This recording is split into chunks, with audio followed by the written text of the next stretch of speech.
بسم اللہ الرحمن الرحیم۔ السلام علیکم ورحمۃ اللہ وبرکاتہ۔ تاریخ میں ایسی گنہگار عورتیں گزری ہیں جن کے بارے میں اللہ پاک نے اپنی کتاب قرآن مجید میں ذکر کیا ہے۔ یہ عورتیں نہ صرف انسانوں کی گمراہی کا باعث بنی بلکہ بعض تو اللہ کے پیارے انبیاء کرام کو بھی قتل کرانے میں پیش رہیں۔ نمبر 1، حضرت لوط علیہ السلام کی بیوی۔ اردن اور اسرائیلی سرحدوں پر جہاں آج ڈیڈ سی یعنی نمکین پانی کی جھیل موجود ہے، نمک سے بھری اس جھیل میں آج زندگی کا کوئی نام و نشان نہیں۔ تاہم آج سے ہزاروں سال پہلے یہ انتہائی زرخیز علاقہ تھا جہاں سدوم اور عمورہ نامی شہر آباد تھے۔ یہی وہ قوم تھی جس پر اللہ نے حضرت لوط علیہ السلام کو نبی بنا کر بھیجا۔ اس قوم کا گناہ بہت بڑا تھا، ایسا گناہ اس سے پہلے کسی قوم نے نہ کیا تھا۔ اس قوم کے مرد مردوں کے ساتھ اور عورتیں عورتوں کے ساتھ بدکاری کرتی تھی۔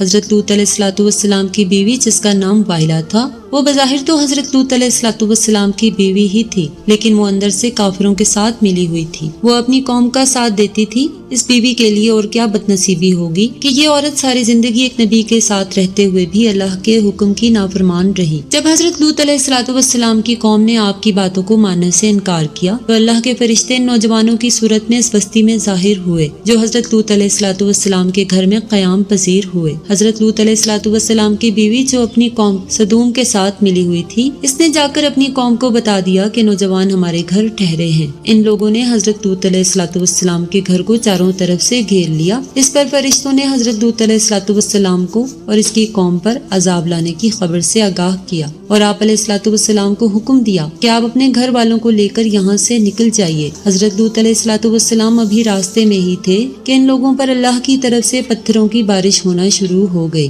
آپ علیہ السلام کی بیوی جو اپنی قوم کا ساتھ دیتی تھی، وہ بھی اپنی قوم کے ساتھ ہی پتھروں کی بارش میں ماری گئی۔ سدوم کے پہاڑوں میں آج بھی واحلہ کی آبادی موجود ہے۔ حضرت لوط علیہ السلام کی بیوی کا تذکرہ قرآن پاک کے علاوہ بائبل میں بھی موجود ہے۔ نمبر 2، حضرت نوح علیہ السلام کی بیوی۔ قوم نوح شرک جیسے گناہوں میں مبتلا تھی۔ اس قوم کے لوگوں نے اپنے سرداروں اور نیک لوگوں کے بت بنا لیے، ان کی عبادت اور پوجا شروع کر دی۔ اللہ تعالیٰ نے حضرت نوح علیہ السلام کو اس قوم پر مبعوث فرمایا۔ یہ قوم اتنی ظالم اور سرکش اور نافرمان تھی کہ وہ اپنے نبی حضرت نوح علیہ السلام کے گھر میں داخل ہو کر آپ علیہ السلام پر ظلم کرتے اور آپ کو بے یار و مددگار چھوڑ جاتے۔ حضرت نوح علیہ السلام کو مجلسوں سے نکال دیا جاتا اور آپ کی بیوی بھی ان کافروں سے ملی ہوئی تھی۔ مفسرین حضرت نوح علیہ السلام کی بیوی کا نام واحلہ یا واگلہ بیان کرتے ہیں۔ یہ عورت کافر ہی نہیں بلکہ اس کا رہن سہن بھی کافروں جیسا تھا۔ حضرت نوح علیہ السلام کی بیوی کافروں میں شریک ہو کر آپ علیہ السلام کو دیوانہ اور مجنون قرار دیتی۔ یہ عورت بتوں کی بڑی تعریف کرتی تھی۔ جب کوئی بندہ بتوں کو چھوڑ کر ایک خدا کی طرف مائل ہوتا تو یہ عورت اپنی قوم میں جا کر اس آدمی کا نام بتا دیتی، جس سے قوم نوح کے لوگ اس بندے کو مارتے اور پیٹتے۔ اس طرح سے وہ بندہ ڈر اور خوف کے مارے بتوں کی پوجا کرنے پر دوبارہ آمادہ ہو جاتا۔ واحلہ نامی اس عورت نے حضرت نوح علیہ السلام کے ایک بیٹے یام کو بھی کفر میں مبتلا کر رکھا تھا، لہٰذا آپ کا یہ بیٹا بھی ماں کی طرح کافروں سے مل کر آپ علیہ السلام کی مخالفت کرتا تھا۔ اللہ تعالیٰ نے اس عورت کی بدبختی قرآن پاک میں بیان کی ہے۔ اس کی تفسیریں اور احوال بائبل میں بھی موجود ہیں۔ جب اللہ پاک نے حضرت نوح علیہ السلام کی قوم پر سیلاب کا عذاب نازل کیا تو آپ علیہ السلام کی بیوی اور نافرمان بیٹا یام بھی اپنی قوم کے ساتھ برباد ہو گئے۔ نمبر 3، دلائلہ وہ عورت ہے جس کا نام کئی صدیوں سے بے وفائی اور دغا بازی میں بہت مشہور رہا ہے۔ دلائلہ کا ذکر قرآن پاک اور بائبل میں پڑھنے کو ملتا ہے۔ واقعہ کچھ یوں ہے، حضرت موسیٰ علیہ السلام کی وفات کے بعد بنی اسرائیل کی قوم عمالقہ کی محکوم بن چکی تھی، تو اللہ پاک نے اس قوم میں بہت ہی طاقتور لڑکے کو پیدا کیا جس کا نام سیمسن تھا۔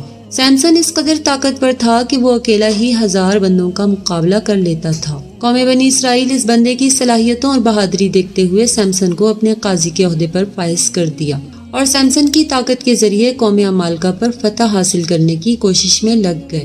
دوسری طرف قوم عمالقہ سیمسن کی طاقت کا راز جاننا چاہتی تھی، اسی لیے انہوں نے اپنی قوم کی ایک لڑکی جس کا نام دلائلہ تھا، اس کو سیمسن کی بہادری اور اس کی صلاحیتوں کا راز دریافت کرنے کے لیے سیمسن کے پاس بھیجا۔ سیمسن اس لڑکی کو دیکھ کر پاگل ہو گیا، اس کی محبت میں وہ دیوانہ ہو گیا۔ اس نے اس لڑکی کو اپنی صلاحیتوں کا راز بتا دیا۔ سیمسن کہنے لگا اس کی طاقت کا راز اس کے لمبے بال ہیں۔ ایک دن موقع پاتے ہی دلائلہ نے سیمسن کے لمبے بال کاٹ دیے، تو اسی رات قوم عمالقہ نے سیمسن پر حملہ کیا اور اس کو گرفتار کر لیا۔ پھر ایک دن قوم عمالقہ سیمسن کو گرفتار کر کے جشن منا رہی تھی، تو سیمسن نے اللہ پاک سے دعا کی کہ اللہ مجھے معاف کر دے۔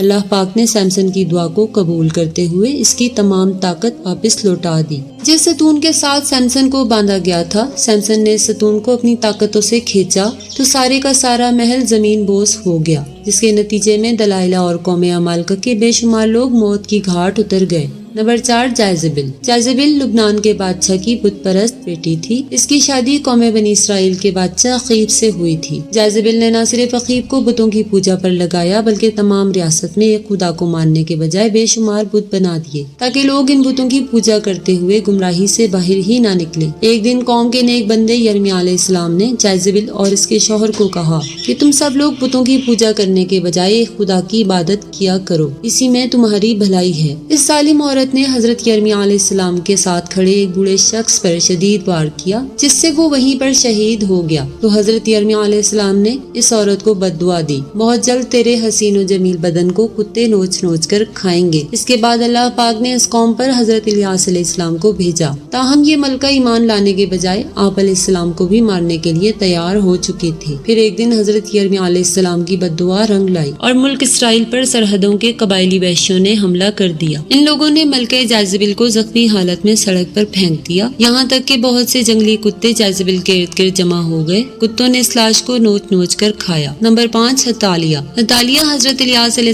السلام کے دور سے تعلق رکھنے والی جائزبل نامی ملکہ کی بیٹی تھی جس کا نام اتالیہ تھا۔ یہ لڑکی بھی اپنی ماں کی طرح بہت حسین و جمیل تھی۔ اس کی شادی یہودا کے بادشاہ یہورام سے ہو چکی تھی۔ اس قوم میں بھی ہر جگہ بتوں کی عبادت ہونے لگی۔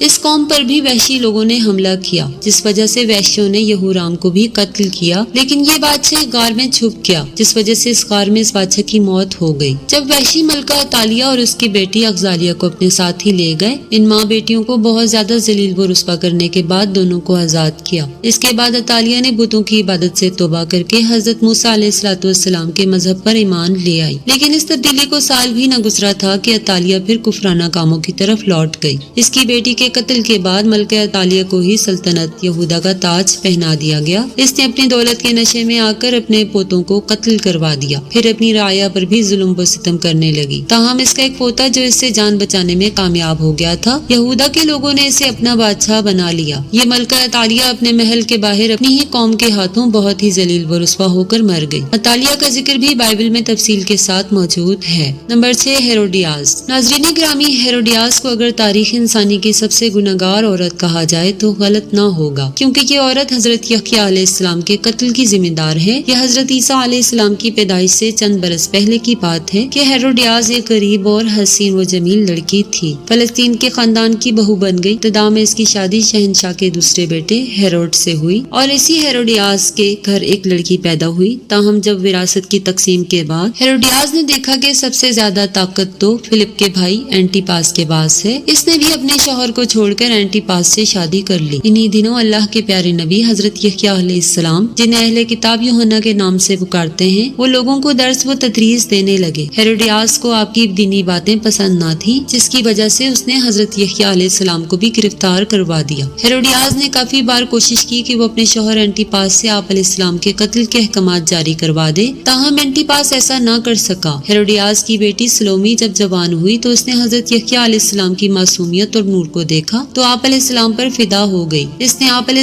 السلام کو گناہ کی دعوت دی، لیکن آپ علیہ السلام اس کی طرف آنکھ اٹھا کر نہ دیکھتے۔ اب یہ دونوں ماں اور بیٹی یحییٰ علیہ السلام کے خلاف ہو گئی۔ ایک دن بادشاہ اینٹی پاس کے سامنے سلومی نے بہت ہی بےہودہ ڈانس کیا کہ رقص کرتے ہوئے اس نے اپنے جسم کے سارے کپڑے اتار دیے۔ اس رقص میں بادشاہ نے بہت دلچسپی لی اور اس کو سلومی کا یہ رقص اتنا پسند آیا کہ وہ سلومی سے کہنے لگا، تم کیا مانگنا چاہتی ہو، میں تمہیں ابھی حاضر کیے دیتا ہوں۔ اس عورت نے جواب دیا، میں چاہتی ہوں کہ آپ حضرت یحییٰ علیہ السلام کو قتل کروا دیں۔ بادشاہ جو کہ بھرے ہوئے محفل میں سلومی سے عہد کر چکا تھا، اس نے حضرت یحییٰ علیہ السلام کو شہید کروا دیا۔ اس طرح سلومی اور اس کی ماں اس گناہ میں شامل ہو گئی۔ نمبر 7، ام جمیل۔ ام جمیل ابو لہب کی بیوی تھی جس کا اصل نام عروہ بن حرب ہے۔ اس کی آنکھوں کا بینگا پن نمایاں تھا جس وجہ سے اس کو لوگ کانی کہا کرتے تھے۔ قرآن پاک میں اللہ تعالیٰ نے ابو لہب اور اس کی بیوی کو انتہائی سخت الفاظ میں یاد کیا کیا ہے۔ ابو لہب اور اس کی بیوی کا نام نبی اکرم صلی اللہ علیہ وآلہ وسلم کے ساتھ سخت مشرکانہ رویہ ہے۔ یہ دونوں میاں بیوی